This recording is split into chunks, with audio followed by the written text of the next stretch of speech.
अमरीकी सदर जो बाइडन ने इसराइल को 2 मरतबा जंगबंदी की डील ऑफर की, दिसंबर 2023 में और मई 2024 में, लेकिन नेतन्याहू ने इसे रिजेक्ट कर दिया। आखिर इन चंद महीनों में ऐसा क्या बदल गया कि इसराइल ने वही सीज फायर डील एक्सेप्ट कर ली जिसे वो रिजेक्ट करता आ रहा था। अब तो अमेरिका का नया आने वाला सदर भी उनका अपना ही सदर है और उसकी कैबिनेट में शामिल ज्यादातर अफराद भी प्रो इसराइली हैं, बल्कि ज़ायोनिस्ट हैं। इस डील का क्रेडिट जो बाइडन को जाता है कि जिसके दौरे हुकूमत के आखिरी दिन ये अमन मुआहिदा साइन हुआ, या फिर नए आने वाले सदर ट्रंप को। 470 दिन जारी रहने वाली इस खौफनाक लड़ाई में फ़लस्तीन ने, गजा के लोगों ने, हमास ने, इसराइल ने और इंसानियत ने क्या खोया और क्या पाया, इन सब मामलात पे बात करेंगे आज के इस वीडियो में। 7 अक्टूबर 2023 को हमास ने इसराइल पर सरप्राइज अटैक किया और 251 इसराइलियों को जरगमाल बना लिया। सैकड़ों अफराद इसमें जान से भी गए और फिर नेतन्याहू ने अपने लोगों से ये वादा किया कि वो तमाम तर होस्टेजेस को रिहा भी करवाएगा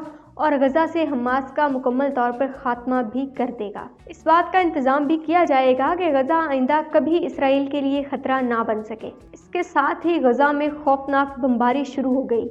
ना तो रहायशी इमारतें महफूज रहीं, ना स्कूल, ना दफातर और न ही अस्पताल। इस अंधाधुंध बमबारी ने हजारों जानें ले लीं, लेकिन कोई भी वार ऑब्जेक्टिव हासिल ना हो सका। इसके बाद इसराइल ने ग्राउंड इन्वेजन शुरू की, यानी गजा पर जमीनी हमला कर दिया। अब तक 50,000 के करीब अफराद कत्ल किए जा चुके हैं, हजारों लापता हैं और 1 लाख से ज्यादा जख्मी। इसराइल ने पूरे गजा को खाली करवा कर एक तंग से इलाके में तमाम आबादी को धकेल भी दिया, हर जगह पे बमबारी भी की। इसराइल ने हमास की टनल्स में पानी छोड़ने की कोशिश भी की, लेकिन एक भी जरगमाली रिहा न करवाया जा सका। अलबत्ता चंद दिनों की आर्जी जंगबंदी में कुछ इसराइलियों को रिहा किया गया और उसके बदले में फलस्तीनियों ने अपने कैदी रिहा करवाए। थोड़ा बहुत इमदादी सामान भी गजा के अंदर भेजा गया, लेकिन एक छोटी सी तंग सी जगह जहां पर 22 लाख से ज्यादा अफराद मौजूद हों और फिर उनके लिए खाने पीने और अद्वियात का कोई इंतजाम न हो।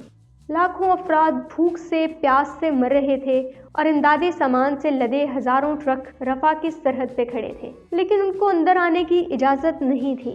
तमाम तर लेटेस्ट और एडवांस टेक्नोलॉजी और AI पावर्ड सिस्टम्स का इस्तेमाल करने के बावजूद नेतन्याहू अपने मकासद हासिल नहीं कर सका। साउथ अफ्रीका इसराइल को आलमी अदालत इंसाफ में भी ले गया।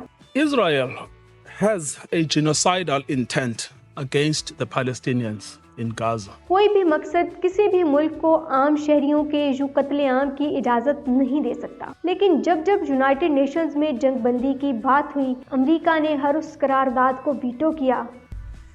The UN Security Council has rejected another draft resolution calling for a ceasefire in Gaza. American president हर दफा 20 जनवरी को हल्फ उठाता है और डोनाल्ड ट्रंप जंगों में फंडिंग देने से हमेशा इनकारी है। वो किसी सूरत नहीं चाहता था कि उसके दौरे हुकूमत में जंग जारी रहे, इसलिए उसने भी इसराइल पर दबाव डाला कि मेरे आने से पहले इस जंग का खात्मा करो। 470 दिन की जंग का खात्मा बिल आखिर सीज फायर डील के साथ हो गया। ये सीज फायर डील आर्जी है। 6 हफ्तों में हमास 33 यरगमाली रिहा करेगा। इसके बदले इसराइल गजा से पीछे हट जाएगा और फलस्तीनी कैदियों को रिहा करेगा। इस दौरान हर रोज 600 इमदादी ट्रकों को गजा में दाखिल होने की इजाजत होगी। अगर सब ठीक रहा तो फिर इस सीज फायर का सेकंड फेज भी शुरू होगा। सेकंड फेज में मजीद इसराइली जरगमालियों को छोड़ा जाएगा और फिर थर्ड फेज में ये डील मुकम्मल होगी, जिसके एक मुस्तकिल जंगबंदी में बदलने के इम्कानात काफी ज्यादा हैं। अगर हम गजा से आने वाले मनाजर देखें तो गजा के शहरी अपने तबाहाल घरों को लौट रहे हैं